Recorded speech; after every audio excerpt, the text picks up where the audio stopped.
बागपत के बरनावा गांव स्थित बदरुद्दीन की मजार और लक्षाग्रह को लेकर पिछले 50 साल से कोर्ट में मुकदमा चल रहा है। आगामी 12 सितंबर को इस मामले पर बागपत सिविल कोर्ट फैसला सुना सकता है।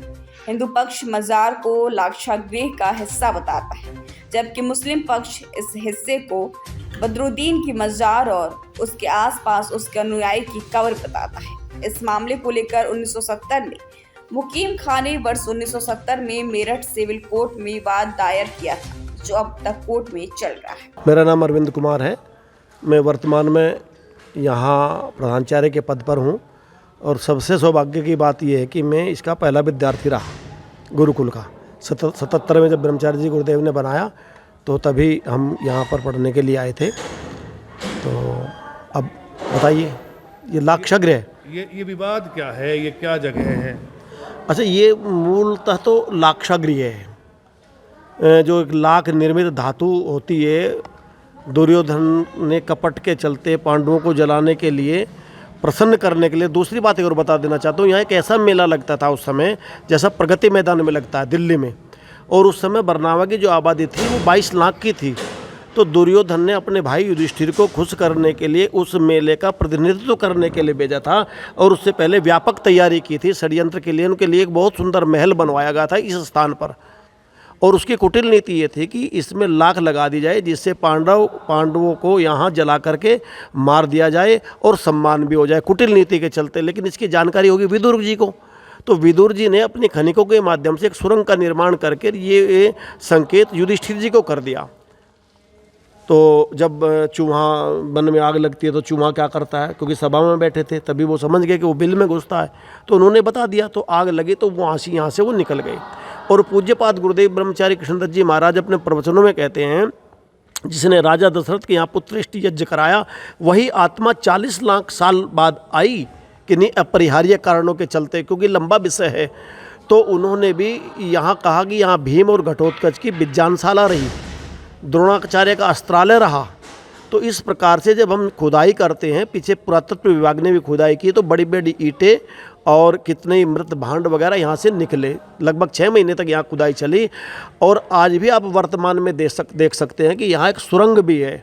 और जब हम इसे खुदाई करते हैं तो राख निकलती है और इतनी बड़ी बड़ी ईंटें निकलती हैं, जो देखने में तो पिल्ली लगती है। लेकिन अभी एक भूखंड अलग हुआ है वर्षा के कारण पूर्व दिशा में, तो एक बहुत बड़ी दीवार निकली, बहुत बड़ी दीवार। अब भी आप उसे देख सकते हैं जा कर के। वो पहले मिट्टी में छिपी हुई थी, जो महाभारत कालीन ईंटों की ही बनी हुई है। और दूसरी बात मैं ये कहना चाहता हूँ, प्रसंग आता है मुसलमानों का। ठीक है, मुसलमान ये कहते कि हम भाई ये हमारा है, चलो आप भी मान लो, मैं भी मान लेता हूँ तुम्हें, लेकिन कुरान में कहीं बुत परस्ती नहीं मानी जाती, बुत परस्ती मानती ही नहीं। जिसको वो अपना कब्रिस्तान बताते हैं, दरगाह बताते हैं, उसमें आप जा कर के देखिए कि उसमें कुंडा लगा हुआ है, घंटा जिसमें लटकता है चैन में। तो इससे ये सिद्ध होता है कि उसे वो निकाल नहीं पाए उस समय, क्योंकि उनकी ताकत थी, वह हो गया तो हो गया। छोटी छोटी ईंटों से उसको भर दिया, भरने के बाद भी अपना कब्जा कर लिया। यहाँ तक किया है, ये लाक्षागृह थोड़ी, जहाँ तक किया है। तो आज भी वो कुंडा मौजूद है, और वहाँ कोई कवर नहीं है, कुछ नहीं है। केवल वहाँ एक यज्ञशाला थी, यज्ञशाला में यज्ञ होते थे, और उस यज्ञशाला को इन्होंने अपने समय में आकर के अनुरूप करने का प्रयास किया, जो केवल एक विवादित मुद्दा है, इन्होंने बना लिया।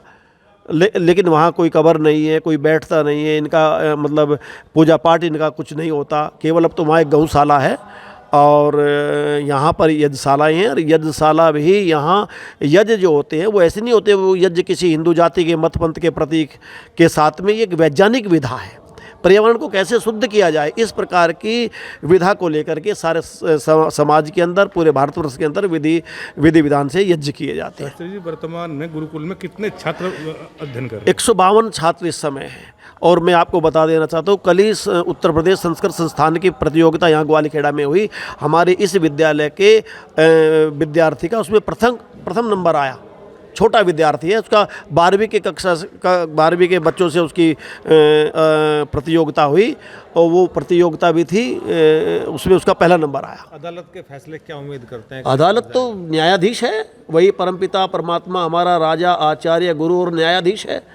उस एक न्यायाधीश तो परमात्मा है जो सबका फैसला करता है, और सांसारिक क्षेत्र में अगर देखा जाए तो हमारी जो अदालतें बनी है, न्यायाधीश जो बैठे हैं वो जो फैसला देंगे वो सर्वोपरि है, हमें मान्य है। के राजाओं ने और किन्हीं बदरुद्दीन के जो शागिर्द रहे होंगे उन लोगों ने ये स्ट्रक्चर बनाया। और जो कुंडे इत्यादि की बात है, ये तो एक किंवदंती या बड़ी वैसी हास्यास्पद सी बात है, क्योंकि इस स्ट्रक्चर के चारों दिशाओं के अंदर 4 इबादत और खुदा अल्लाह की इबादत और पर्शियन लैंग्वेज के अंदर भी एक शिलालेख था, जिस शिलालेख का जिक्र मैराष्ट्रमानस किताब में भी मिलता है। तो इस बात में कोई शक नहीं है कि जो स्ट्रक्चर है ऊपर, ये बदरुद्दीन बरनावी की दरगाह का है, और बाकी सारे हिस्से पर जो चिन्ह बिखरे हुए हैं वो प्राचीन हिंदू संस्कृति के हैं।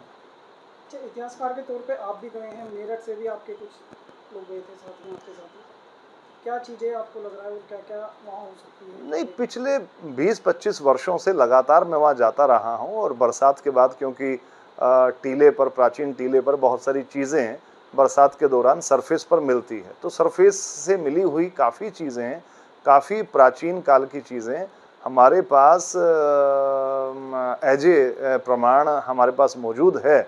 और जो वहाँ पर मुग़ल स्ट्रक्चर बदरुद्दीन शाह बरनावी की इबादत गाह, जहाँ पर वो बैठते थे, अपना उर्स उनका लगता था, उसके भी आसपास काफ़ी सबूत बिखरे हुए हैं। तो दोनों ही समुदायों की बात से इनकार नहीं किया जा सकता, लेकिन स्ट्रक्चर वो मुग़ल कालीन और बदरुद्दीन की दरगाह का है।